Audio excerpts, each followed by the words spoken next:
Hello, everyone. Welcome to episode 3 of Alicia's doing this YouTube thing. This is a mid-month check-in. Not really kind of like a check. Oh yeah, Sage is just wild and a little bit like a check-in. I am currently at the park with Sage, and we're in the middle of a lot of snow. We're just playing in the igloo. I'll show y'all the igloo. And ouch, Sage. Okay, mid-month check-in. Where are we? Ugh, y'all. Okay, there's a lot going on. I'm gonna use this check-in process to kind of go through it with y'all. So, for one, I am just coming out of retreat. So I've been in retreat since Thursday. It's now Sunday evening. Not evening. Yeah, like afternoon, late afternoon, evening. So I've been in retreat for about 3 going on 4 days.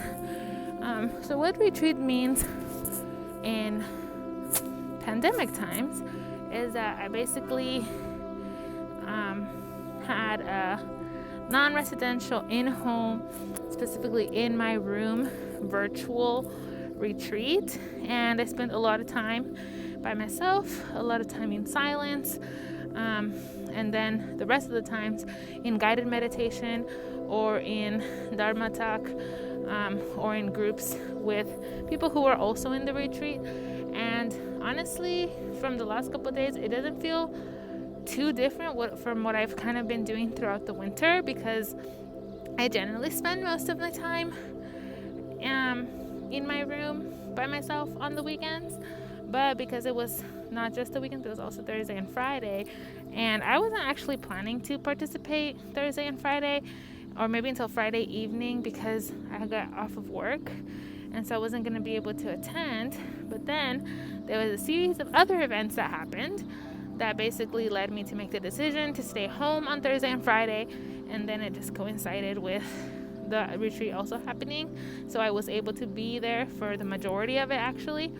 And one of the things that also arose during the retreat was another event with a group of a very specific identity, and I can share more about that in another video, because it is something I'm still trying to decide whether I feel comfortable sharing on a public platform. But the retreat went through all of this, and I think one of the takeaways that's coming to mind immediately before I process literally everything else is just how I have grown so distant from myself. And I'll just stop there. That's it. I've grown so distant from myself. And yes, I do spend a lot of time by myself, and I also have grown closer to myself in many ways, but also all of that has been through really intentional choices that I have to make to kind of incubate a little bit, and also recover and refuel myself. But what I mean of how distant I've grown from myself is how distant I've grown from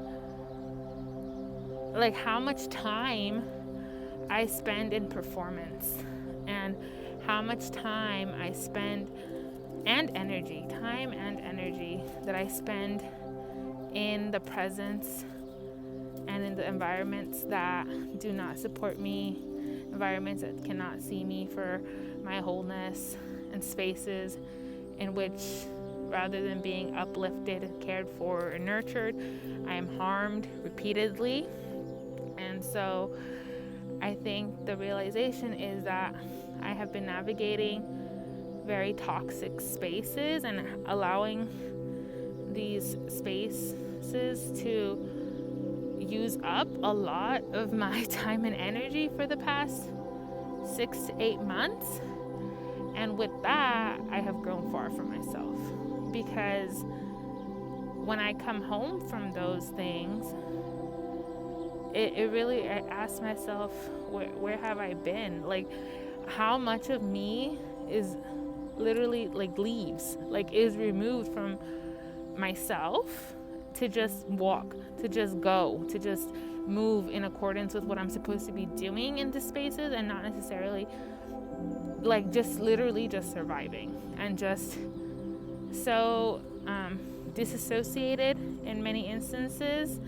And that's really scary, because it makes me think how, like, it makes me start to question what has been real, what has been imagined, what has been a result of trauma, what have I not noticed because I've been away from myself, what has been more deserving of attention that I was not able to grant attention to.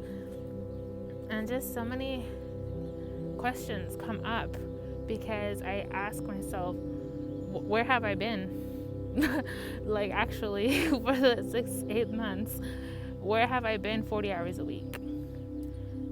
And then, but on top of those 40 hours, where have I been when I exit that space, but still bring with me everything that happened in the space, or still carry with me these never-ending cycling thoughts and replays of incidents that happened in that space, or energy encounters that happened in that space.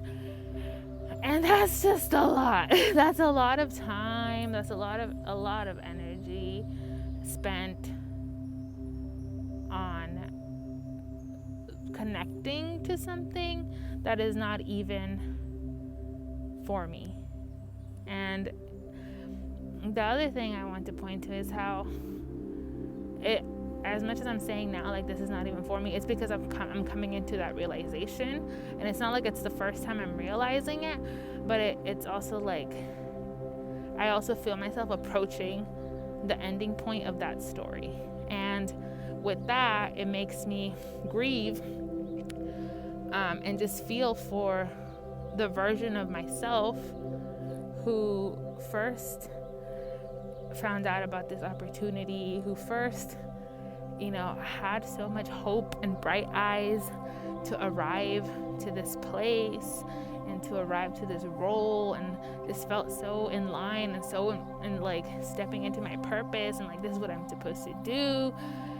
And I think that was true for a very split moment of time. And since then, it's been so many ups and downs. And even through the downs, I still kept feeling like, this is what I'm supposed to do. There's a lesson I'm supposed to learn. And I think I can reflect on that and be like, yeah, that was true. There was a lot that I had to go through sorry about that, the stage, to learn many things. But also, sometimes we say, oh, we had to go through that to learn whatever, and gaslight ourselves. Like, some things we don't actually have to go through. As in, some things are just extremely painful, and then there's also things that are extremely painful that, had we been moving in alignment and listening to our intuition and listening to everything else.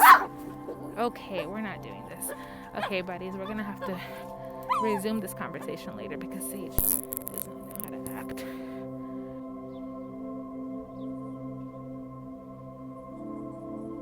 I would like to continue what I was saying. Okay, so back to what I was saying. Some things are extremely painful, and then some things are also like extremely painful. Sage, please. Plus, I had been knowing. And in those moments, I'm like, I have been making this choice. And, sometimes people can say, I just didn't have a choice. I didn't have a choice. And I don't think that this is one of the experiences where I can look back on and be like, oh yeah, I was in that for 8 months because I didn't have a choice. And every day I had a choice, and I just continued to make the one that continues to harm me. And I think that choice also, is based in me being hopeful that things will get better, me being hopeful that things will be different, and that's okay. I offer compassion to that part of me because hope does propel me. But also, now I'm at the point where I cannot unsee, I cannot ignore the awareness that I have. And I think the other thing for me is that the shift, I have been saying that it was going to happen for a long time, and always finding excuse or always finding reason to go around it, or to continue to be hopeful that things would be different, and just not facing it head on. And so because of that, the universe, and I said, divine, I know I'm supposed to leave this, I know I'm supposed to do it, but always with a but. And so then I'd be like, divine, can you kind of make it easier for me? And it's like, not always. Actually, it's only gonna get harder. And when I asked divine make it easy for me, I was literally asking divine make it so difficult that I have no choice but to exit this situation and make the shift. And in reality, that's not actually what I want. I don't want things to be so difficult that I'm left without a choice. I'd rather be in the position where I'm aware and I can make the choice because I know what's best for myself. And so although I called on that, I didn't really want that. But then also, I'm not shifting, and I have not been shifting. So divine is going to throw a little curveball and be like, all right, you're not going to do it. Let me throw in something else to see if you'll do it. And every time escalating the degree into which it affects me, and then by myself escalating the degree to which it affects me, because I'm aware now. And so it's like I can't play ignorant and be like, oh, didn't see that one coming, because it's like, one, you should have seen, not you should have, but like I've been seeing it. And two, it's not like I just didn't call for it. So anyways, when I called for it, divine delivered. And so divine delivered a situation in which I haven't hit a breaking point, but I definitely hit like a place of a lot of pain. And sometimes pain propels. And so that pain propelled me to making decisions that, involved me being actually present for this retreat on Thursday and Friday. And I'm so grateful that happened, because I definitely needed it, and I am in recovery from a lot of traumatic experiences. And so I do need that additional resting time, and I'm so glad that I did that for myself, and I voiced it for myself, and I advocated for myself. And now, because I've rested, I spent time with community. My goodness, have just met and been in connection with so many trans, two-spirit, gender non-conforming, non-binary, gender expansive people of color who also are committed to their healing, who also want to delve into their practice, who also just bring such compassion into the spaces. And I literally did not even know that this many people existed. And also all these people who share so many identities and interests with me actually exist. And there's so many of people like me. I mean, there's no one like me. But y'all know what I mean. Like, there's actually so much community. But because I've been circulating a space in which I'm just that one person, and I'm continuously harmed, I had lost that connection and that awareness of how many more people like me exist. And I think it's been really eye-opening. I don't even like to say that. I think it's been really revealing to be witness to and be in community with people who can see me for more of myself. And that helps me come closer to home, to myself, because like I said, I've just been, I don't know where. I really don't know where I've been. And by being with people who can see you and like feel you and just be with you and hear you is so powerful on your reconnection or journey home to yourself. I don't really ever like leave, but it feels that way. It feels like who knows where I am, because I'm just moving through, trying to get through. But my inner, like inside, that little bulb is always mine and is always here with me. And higher self is always there, inner child is always there, divine is always there, ancestors and spirit guides are always there. It's not like I'm totally gone, but I have been quite distant.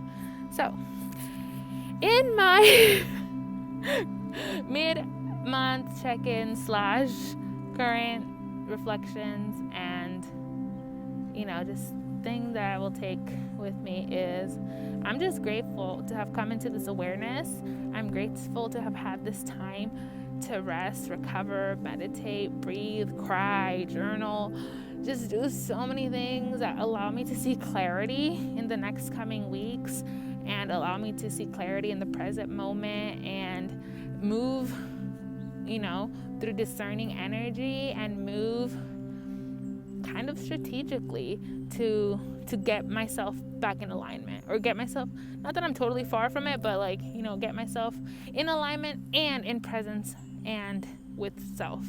And that's really important. So for my mid-month check-in, I just want to share that with y'all and hope that wherever you may be, that you feel the love, the hope, the visibility, and the affirmation that you are where you need to be. And if you desire for that to be different, that you must move in alignment for those things to be different and be changed and shifted, so that you can live your fullest life and you can live your truest self and you can experience all the pleasures of this world, and do so, with self, and do so in this vessel, in this plane, on this spirit, all come together. So it's been so nice catching up, and we'll see y'all in the next one. Stay tuned for some affirmations at the end, because every video is gonna end with some affirmations. Mwah. Besitos, bye.